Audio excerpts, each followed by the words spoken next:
पुस्तक का नाम अतीन्द्रिय सामर्थ्य, संयोग नहीं तथ्य। लेखक पंडित श्रीराम शर्मा आचार्य। ऑडियो 7। 20-22 वर्ष पूर्व तक रूस में टेलीपैथी को जादूगरी और धोखाधड़ी की संज्ञा दी जाती थी तथा उसका तिरस्कार पूर्वक उपहास उड़ाया जाता था। इस संबंध में कहा जाता था कि विचार संप्रेषण के लिए मस्तिष्क में इलेक्ट्रोमैग्नेटिक तरंगे चाहिए, जबकि वहाँ उनका कोई अस्तित्व नहीं है।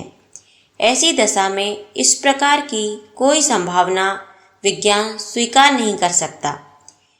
इस प्रतिपादन के अग्रणी वैज्ञानिक अलेक्जेंडर किताई गोरोरस्की ने पीछे अपने विचार बदल दिए। विचार बदलने का कारण यह था कि आगे चलकर उन्होंने कई परमाणुवैज्ञानिक शोधों का निकट से अध्ययन किया और जो तथ्य सामने आए उनके अनुसार अपनी पूर्व धारणाओं की गलती को ईमानदारी के साथ स्वीकार कर लिया। अब रूस इस शोध कार्य में सबसे आगे है।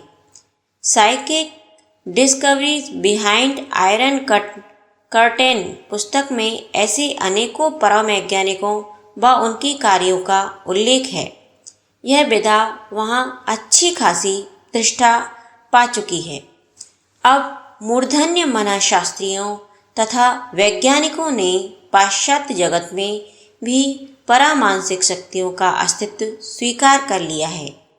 न्यूयॉर्क विश्वविद्यालय के मनःशास्त्री डॉक्टर मेहलान वेगनर ने एक सर्वेक्षण रिपोर्ट तैयार की है, जिसमें उल्लेख है कि अमेरिका के 9% विचारशील व्यक्ति अतीन्द्रिय शक्ति को एक वास्तविकता, 45% एक प्रबल संभावना मानते हैं।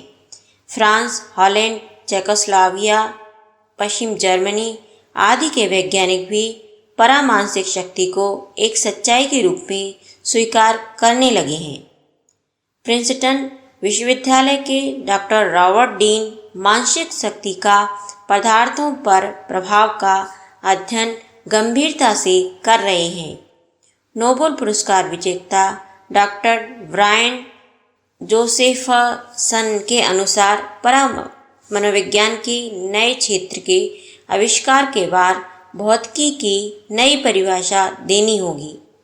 रूसी प्रोफेसर लियोनिद वासिल्येव ने हिप्नोटिज्म तथा टेलीपैथी पर अनेकों प्रकार के प्रयोग किए हैं। अपने अनुसंधान निष्कर्ष में उन्होंने बताया है कि सुविकसित मानव मस्तिष्क विचार प्रसारण केंद्र की सफल भूमिका संपन्न कर सकता है। अति मानसिक शक्तियों के प्रति बढ़ती हुई मानवीय अभिरुचि मनुष्य की उस सहज जिज्ञासा का परिचय देती है जो मात्र उथली बुद्धि के सहारे चेतना क्षेत्र के रहस्यों को जानना एवं पाना चाहती है। उन्हें चमत्कारिक इसलिए भी समझा जाता रहा है क्योंकि विज्ञान की यांत्रिक तथा बुद्धि की पकड़ सीमा से बाहर है। उन्हें जानने सामर्थ्यों को कर्तलगत करने की विधा बुद्धि तथा उसके द्वारा आविष्कृत विज्ञान के पास नहीं है, हो भी नहीं सकती, कारण कि बुद्धि का क्षेत्र तर्क विज्ञान का मैटर है। पदार्थ एवं तर्क से परामानसिक शक्तियों परे हैं। उनका भी एक विज्ञान है। वह विज्ञान भौतिक विज्ञान के नियमों पर नहीं, चेतना विज्ञान के नियमों पर आधारित है। साइंस ऑफ सोल आत्मविज्ञान के नाम से वह आध्यात्म जगत में जाना जाता है। एक तथ्य सुनिश्चित रूप से जानना आवश्यक है कि पदार्थ विज्ञान की तरह चेतना विज्ञान के भी निश्चित नियम एवं विधान हैं। चमत्कार जैसी किसी कला का उस विधा में कोई स्थान नहीं है। बुद्धि उन्हें समझ नहीं पाती, इसलिए वह चमत्कार प्रतीत होता है। अन्यथा सब कुछ एक निर्धारित सिद्धांत से परिचालित है। साथ ही यह बात भी हृदयंगम करने योग्य है कि हाथ पर सरसों जमाना, वस्तुएं मंगा देना, बाल से भभूत निकालना जैसी बाल क्रीड़ाओं का अतीन्द्रिय सामर्थ्य से कोई संबंध नहीं है। बाजीगरी के वे कृत्य सिद्धियों के नाम पर जहाँ कहीं भी आते हों, समझना चाहिए वहाँ अवश्य ही धूर्तता का समावेश है। अतीन्द्रिय सामर्थ्य का प्रत्यक्ष स्वरूप बढ़े हुए संकल्प बल, प्राण शक्ति, वाक शक्ति के रूप में उभरकर सामने आता और परिष्कृत प्रखर व्यक्तित्व के रूप में अपना परिचय देता है। प्राण बल, संकल्प बल, विचार बल ही समीपवर्ती तथा दूरवर्ती वातावरण तथा संबंध व्यक्तियों को प्रभावित करता उन्हें जबरन अविष्ट दिशा में चल पड़ने को बाध्य करता है। संकल्प बल की चमत्कारिक शक्ति। संकल्प बल की शक्ति असीम है, जिन्हें चमत्कार की संज्ञा दी जाती है। वे इच्छा शक्ति द्वारा अंदर छिपी प्रसुप्त पड़ी विभूतियों का जागरण भर है। उन्हें हर कोई जगा सकता है। ऐसे अनेक उदाहरणों से गत कुछ दशकों की पुस्तकें रेंगी पड़ी हैं, जिनमें प्रत्यक्षतः चमत्कारी किंतु परोक्ष रूप से अतीन्द्रिय सामर्थ्यों की जागृति की परिणति के रूप में सामान्य व्यक्तियों के माध्यम से घटनाक्रम संपन्न हुए। सन 1910 की बात है। जर्मनी में एक ट्रेन में एक 16 वर्षीय किशोर यात्रा कर रहा था। घर से भागकर वह कहीं दूर जाना चाहता था। पैसे के अभाव में वह टिकट न ले सका।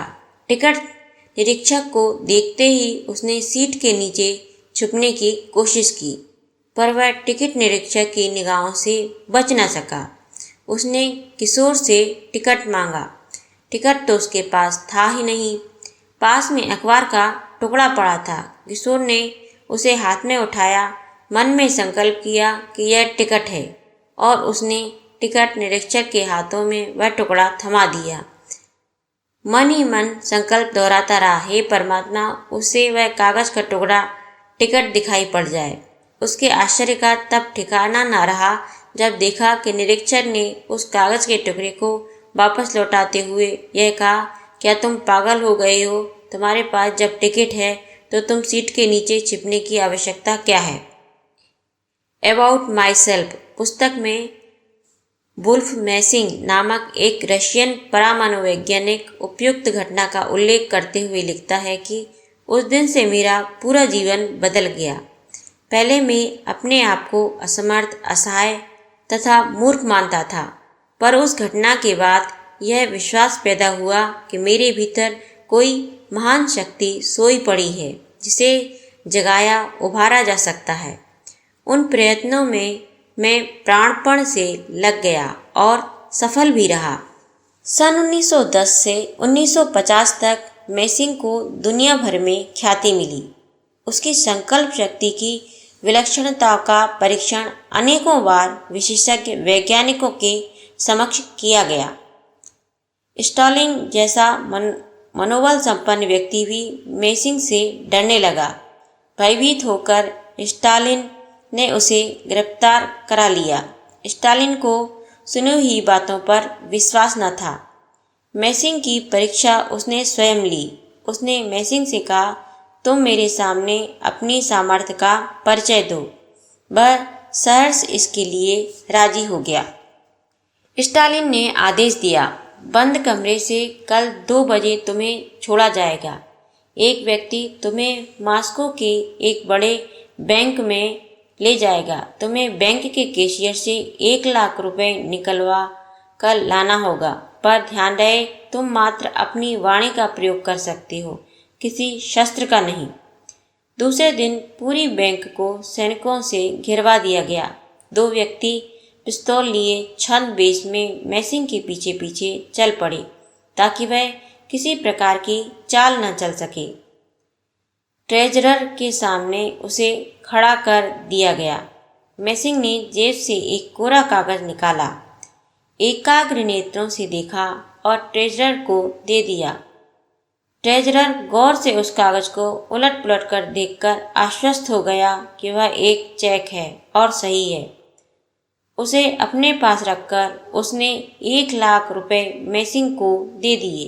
उसे लेकर वह स्टालिन के पास पहुंचा तथा सौंप दिया। सारा विवरण जानकर स्टालिन के आश्चर्य का ठिकाना न रहा। इतने पर भी स्टालिन को उसकी संकल्प शक्ति पर पूर्ण विश्वास न हुआ।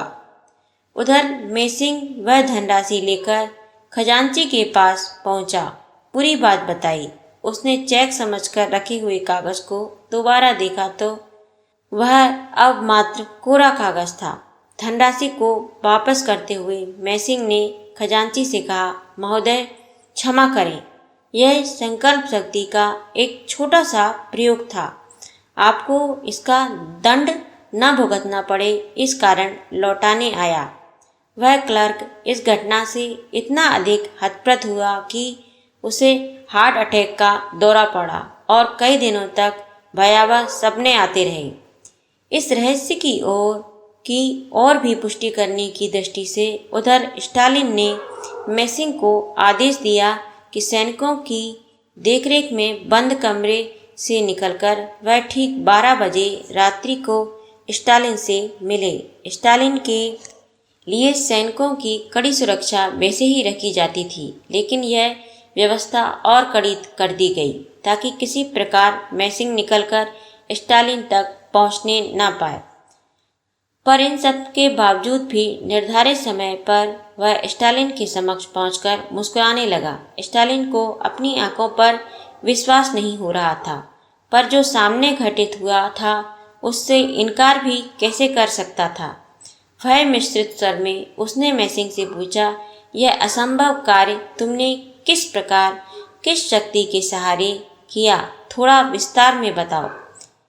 मेसिंग बोला, यह और कुछ भी नहीं, संकल्प बल का एक छोटा चमत्कार है। मैंने मात्र इतना किया कि मन को एक विचार, एक लक्ष्य के लिए एकाग्र किया। तत्पश्चात दरवाजे पर आकर सैनिक से निर्देश के स्वर में बोला, मैं बेरिया हूँ। ज्ञातव्य है कि बेरिया को रूसी फौज का सबसे बड़ा अधिकारी, स्टालिन के बाद सर्वशक्तिमान अधिकारी माना जाता था। आपसे मिलने की इच्छा जाहिर करते ही सैनिकों की पहली कतार ने मुझे एक कमरे का नंबर बताया। वहां पहुंचने पर मैंने पुनः अपना परिचय पहले की भांति दिया। सुरक्षा पर तैनात सैनिकों ने एक दूसरे दिशा वाले कमरे की ओर इंगित किया। वहां भी सशस्त्र सैनिकों की एक टोली मौजूद थी। जनरल बेरिया का नाम सुनकर और वह उन्हें प्रत्यक्ष सामने देखकर उन सैनिकों ने भी अभिवादन करते हुए आगे का रास्ता बताया। इस प्रकार सैनिकों की 60 टोली पार करने के बाद निश्चित रूप से यह मालूम हुआ कि आप कहाँ हैं। अपना पूर्व की भांति परिचय देकर मैं यहाँ आ सकने में सफल हुआ। मेसिंग के द्वारा स्टालिन को एक नया सूत्र हाथ लगा कि मनुष्य के भीतर कोई ऐसी अव्यक्त शक्ति विद्यमान है जो प्रत्यक्ष सभी आयुधों के से भी अधिक समर्थ है। उसके द्वारा असंभव स्तर के कार्य भी पूरे किए जा सकते हैं। स्टालिन ने मेसिंग की अतीन्द्रिय सामर्थ्य के परीक्षण के लिए एक दूसरे मनोशास्त्री इवान नेमोर को नियुक्त किया, जो अपने समय का मनोविज्ञान का मूर्धन्य विशेषज्ञ माना जाता था। लंबे समय तक उसने मेसिंग का अध्ययन किया। अंततः उसने घोषणा की कि मन की अचेतन शक्ति चेतन की तुलना में अधिक सबल है। उसे उभारकर अच्छे बुरे दोनों ही तरह के काम किए जा सकते हैं। मेसिंग के भीतर का अचेतन प्रचंड रूप से जागृत है। उसी के माध्यम से वह प्रचंड संकल्प की प्रेरणा देकर दूसरों को सम्मोहित कर लेता है तथा अपने प्रयोजन में सफल हो जाता है। यह उसकी जागृत अतीन्द्रिय शक्ति ही है।